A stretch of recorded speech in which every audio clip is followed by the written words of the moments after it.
श्रोते हो नमस्कार.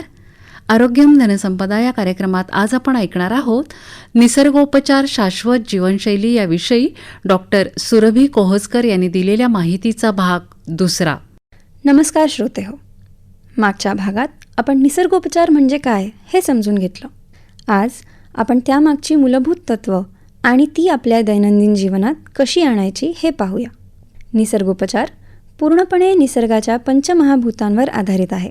पृथ्वी, जल, अग्नी, वायू आणि आकाश ही पाचही तत्त्व आपल्या शरीरातही आहेत आणि जेव्हा यांचं संतुलन बिघडतं तेव्हा आजार निर्माण होतात. उदाहरणार्थ, पचन व्यवस्थित न होणं, शरीरात उष्णता वाढणं किंवा सतत थकवा जाणवणं हे सगळं या तत्वांच्या असंतुलनाची चिन्ह असू शकतात. पण ही तत्त्व संतुलित ठेवायची कशी? तर याचं उत्तर आहे आपली दैनंदिन जीवनशैली. आपण रोज काय खातो, किती पाणी पितो, किती वेळ झोपतो आणि किती चालतो हे सगळं आपल्या आरोग्यावर थेट परिणाम करत असतं. निसर्गोपचारात एक खूप साधा पण महत्त्वाचा नियम आहे. जसं नैसर्गिक तसंच आरोग्यदायी. सकाळी लवकर उठणं, ताजी हवा घेणं, सूर्यप्रकाशात थोडा वेळ घालवणं आणि साधं नैसर्गिक अन्न जेवणं हे सगळं आपल्या शरीराला संतुलित ठेवायला मदत करतं. आजच्या काळात आपण खूप प्रोसेस्ड फूड खातोय, रात्री उशिरापर्यंत जागतोय आणि सतत स्क्रीनसमोर असतो. त्यामुळे शरीराला विश्रांती मिळत नाही आणि हळूहळू इम्बॅलन्स तयार होतं.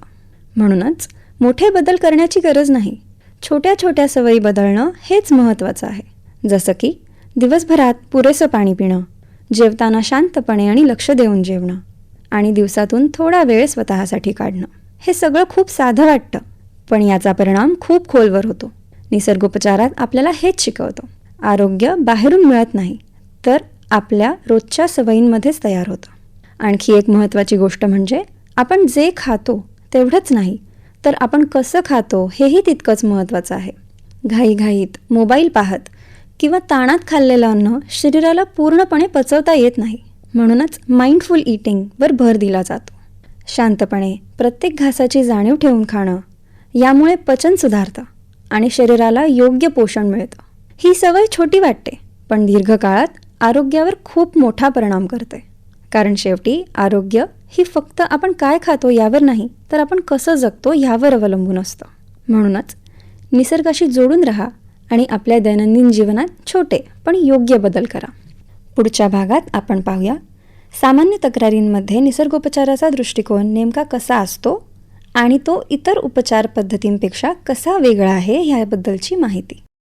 श्रोते हो, आत्ताच आपण निसर्गोपचार शाश्वत जीवनशैली याविषयी डॉक्टर सुरभी कोहजकर यांनी दिलेल्या माहितीचा भाग दुसरा ऐकलात. उद्याच्या भागात ऐकूया याच माहितीचा भाग तिसरा. या कार्यक्रमासाठी निर्मिती सहाय्य केलं होतं सुचेता गरुडे यांनी आणि या कार्यक्रमाचे सादरकर्ते राजकुमार भारती.